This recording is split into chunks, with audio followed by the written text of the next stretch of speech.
Today we have 11% of children between the ages of 3 and 17 with ADD or ADHD. And that seems to be an astronomical amount. But we found out a lot of information recently that just wasn't available years ago. And in discovering that, there are new ways to treat ADD.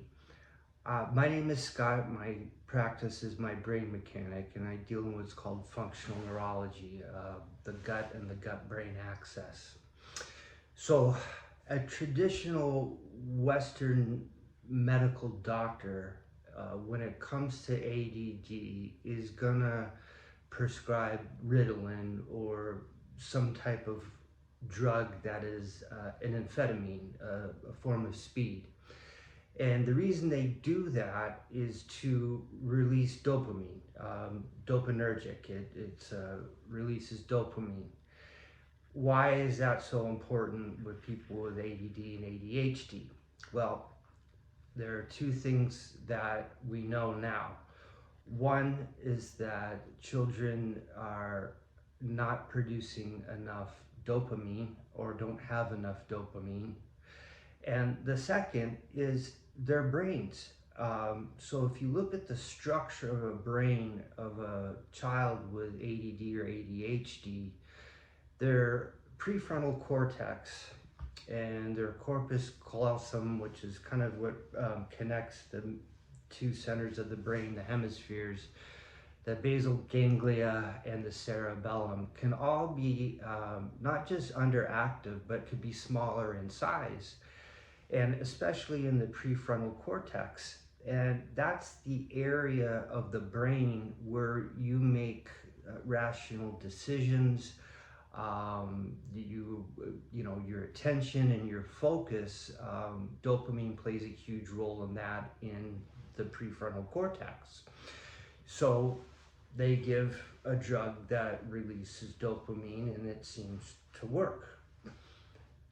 The challenge or the problem that I think is that my job and what I do, and I treat brain injuries and stroke victims, is rebuilding the brain. So if parts of the brain are smaller, it would make sense to give that person the nutrients and the compounds to support brain or neuronal growth.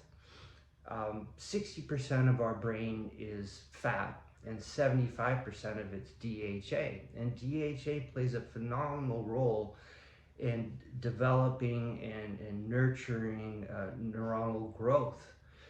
So there are so many compounds that can really support brain growth and gut health. And the gut and brain are so connected.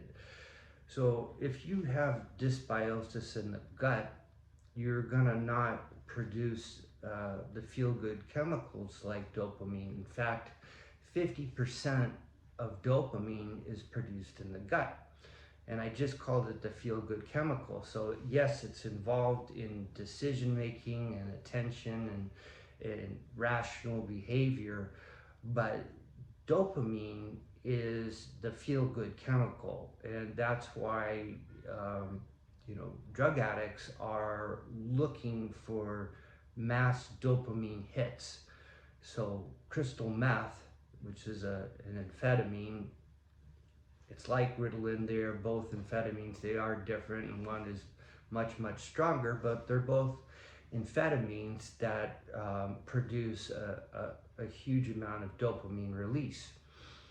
So it makes sense when dealing with somebody with ADHD is to make sure that their gut is healthy, produce or give, not produce, but give the nutrients that support brain growth and development. And the other part that happens with ADHD is there's the genetic that gets passed on, and that can be the reason why maybe some of the genes don't allow for the proper development of certain areas of the brain or dopamine production. But environmentally, there are a tremendous amount of chemicals that are related to ADD and ADHD. A lot of the herbicides and insecticides that are used can cause ADD. Lead is one of the huge factors of causing ADD. So if you have a son or daughter that is dealing with ADD or ADHD, one thing to do is shop organic and make sure you're not getting a lot of those insecticides and herbicides. Then other compounds, just to name a few, like glutathione is an amazing compound. It detoxifies or helps chelate and get rid of lead, and it's the master antioxidant. And what are these environmental toxins doing to the brain? They're causing tremendous amounts of inflammation.